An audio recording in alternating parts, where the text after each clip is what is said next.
ప్రార్థనా సమయం అనే ఆధ్యాత్మిక కార్యక్రమానికి మిమ్మల్ని అందరినీ ప్రేమతో ఆహ్వానిస్తున్నాను. నేటి ధ్యానముకై లోకా శుభవార్త 9వ అధ్యాయం నుండి 23వ వచనం చదువుకుందాం. మరియు ఆయన అందరితో ఇట్లనను, ఎవడైనను నన్ను వెంబడింప గోరిన ఎడల తన్ను తాను ఉపేక్షించుకొని ప్రతిదినము తన సిలువను ఎత్తుకొని నన్ను వెంబడింపవలెను. ప్రభునందు ప్రియ దేవుని బిడ్డలారా, ఈరోజు మనందరము కూడా సిలువ ధ్యానములు అనేటువంటి గుడ్ ఫ్రైడే ఆరాధనలో మనం ఉన్నాం. అయితే సిలువ ధ్యానములు అంటే యేసు ప్రభు వారు సిలువ మీద పలికిన మాటలను ధ్యానిస్తూ మన జీవితానికి ఏ విధంగా వాటిని మనం పొందుకొని దేవుడు చూపిన మార్గంలో ముందుకు సాగాలనేటువంటి అనుభవంలో ఈరోజు సిలువ ధ్యానాలు మనం గుడ్ ఫ్రైడే ఆరాధనలో చేస్తాం. అయితే దేవుని బిడ్డలారా, ఈ శుభ శుక్రవారం ఈ గుడ్ ఫ్రైడే ఆరాధనలో మనం ఒక మాట జ్ఞాపకం తెచ్చుకోవాలి.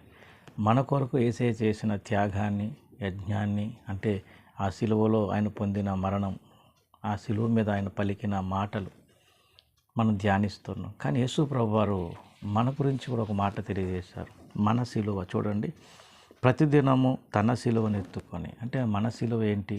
సిలువ అనగానే శ్రమ, నింద, వేదన, చివరకు మరణం అండి. అంటే మనకు ఎదురయ్యేటువంటి విషయాల గురించి ఇక్కడ మనం గమనిస్తే, మొట్టమొదటిగా యేసు ప్రభువును వెంబడించే కోరిక, ఆశ కలిగిన మన జీవితంలో మనను మనం ఉపేక్షించుకోమన్నాడు. చూడండి, ఎవడైనా నన్ను వెంబడింప గోరినట్ల తన్ను తాను ఉపేక్షించుకొని, అంటే మనం నిర్లక్ష్యం చేసుకొని, అలాగున ప్రతిదినము తన సిలువను ఎత్తుకొని, అంటే మన సిలువ ఎత్తుకొని, మన సిలువ ఏంటి అనేది మనం గమనించాలి. మన సిలువ ఏంటో మనం తెలుసుకుని యేసుని వెంబడించగలిగినప్పుడే యేసు ప్రభువారు మనకు చూపిన ఆ మాదిరి, ఆ మార్గంలో మనం ముందు సాగగలుగుతాం. సిలువ అనగానే నింద, అవమానము, భరించలేని వేదన, చివరకు మరణము అనేటువంటి అనుభవం అన్నీ కలిస్తే సిలువ. అయితే ఈ సిలువ ఎత్తుకోవాలంటే ముందు ఏం చెప్తున్నాడు? తన్ను తాను ఉపేక్షించుకొని, ఏది మనకు లాభకరమైన, ఏది మనకు మేలైన వాటన్నిటి నిర్లక్ష్యం చేయటం.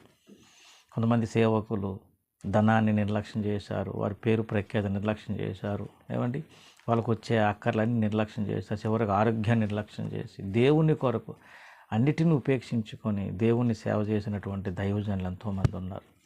ఈరోజు మనము యేసయ్యను వెంబడించాలి, యేసయ్యను గణపరచాలి, ఆయన చూపిన మాదిరిలోనే మనం జీవించాలి. అంటే ఇక్కడ మనం గమనించవలసిన విషయం ఏమిటంటే, మన సిలువను మనం ఎత్తుకొని యేసును వెంబడించుటలో మనల్ని మనం ఉపేక్షించుకునే అనుభవం మనకు మొదట రావాలి. రెండవది, సిలువ అంటే ఈ శ్రమ, ఈ నింద అన్నిటినీ సహించగలిగే మనసు కూడా మనకు ఉండాలి. ఎందుకంటే శ్రమ అనగానే ఇబ్బంది పడతాము, బాధపడతాము, అయ్యో ఈ శ్రమ నాకు ఎందుకు వచ్చిందని మనం వేదన పడుతుంటాం. కానీ బాగా గమనించాలి, సిలువ అంటే అన్నిటినీ మనం సహించగలిగే మనసు రావటం. అంటే ఏంటి? శోధన, బాధ, వేదన, నింద, అవమానము, భరించలేని వేదన, అలాగే మరణం, ఇవన్నీ చివరకు మరణం అనేది కూడా మరి సిలువ. కనుక మన సిలువను మనం ఎత్తుకొని ఎన్ని నిందలు వచ్చినా, అవమానాలు వచ్చినా, బాధలు కలిగిన వాటిని సహించుకుంటూ యేసుని వెంబడించగలిగేటువంటి అనుభవం మనం కలిగి ఉంటే దేవుడు మనకిచ్చే ప్రతి దీవెన మనం పొందగలుగుతాం. కాబట్టి ఈ యొక్క శుభ శుక్రవారం నాడు సిలువలో ప్రభు పలికిన మాటలు ధ్యానిస్తూ, సిలువ ధ్యానములు అని ఆరాధిస్తూ మన జీవితాలను నడిపించుకునే ఈ సమయంలో, ఈ దినమున మనందరము కూడా మన సిలువ ఏంటో మనం జ్ఞాపకం తెచ్చుకోవాలి, మనం గుర్తుపెట్టుకోవాలి, మనం ఆలోచించాలి. ఎందుకంటే ఇక్కడ తన సిలువను ఎత్తుకోమని కదా, మన సిలువ గురించి మనం ఆలోచించకపోతే యేసయ్య చూపిన మాదిరిలో ఆయన వెంబడించడం ఎలా ముందుకెళ్ళగలం?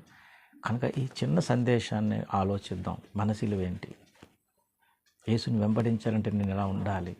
ఈ విషయాన్ని మనం ఆలోచించి ధ్యానించి, అలాగున ప్రభు చూపిన మాదిరిలో సిలువ మీద ఆయన పలికిన మాటల్లో, అనుభవంలో ఏ విధంగా నేను ముందుకు సాగాలి, ఎలా దేవుణ్ణి ఘనపరచాలని మన దేవుని సహాయం కోరుకుంటూ ముందుకు సాగుదాం. దేవుడి కృప, దీవెన, ఆలోచన, సహాయమును మీకు నాకు అందరికీ అనుగ్రహించును గాక.